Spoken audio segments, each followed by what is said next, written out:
because a lot of what matters long term in the short term doesn't feel nearly as effective as you want it to feel. So you're working, and you're not seeing the results that you want. And tomorrow's description of history is not the same as today's highlights and headlines. Hey, I wanted to say an insight I had on Scripture this last week. I was reading in the book of Acts. So here's a question for those of you who are preachers. It shouldn't just be a preacher question. It should be a Bible question. What is, when you think of the Apostle Paul, what is the most famous sermon that you think of when you think of the Apostle Paul that he preached?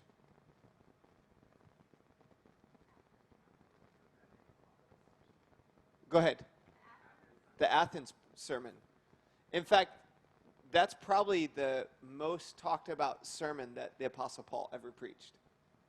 I want you to think about that just for a second, okay?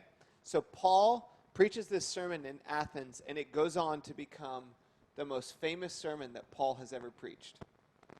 And you're like cruising through the book of Acts, and people are coming to faith, and it's like the Lord added to their number daily those who were being saved.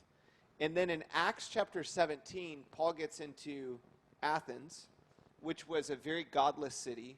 He preaches to the Stoics and Epicureans at the city council, and this is the result of his sermon.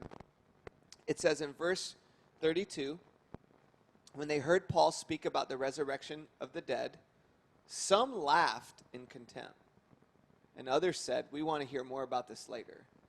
And that ended Paul's discussion with them. But some joined him and became believers among them. So some joined him, and those were Dionysius, a member of the council, a woman named Damaris, and others with them.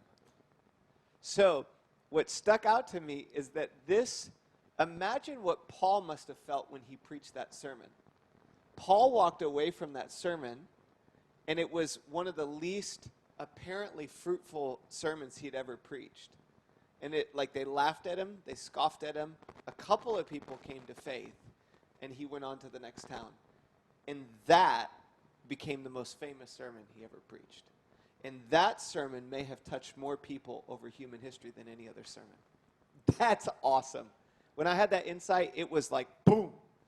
Because a lot of what matters long term in the short term doesn't feel nearly as effective as you want it to feel.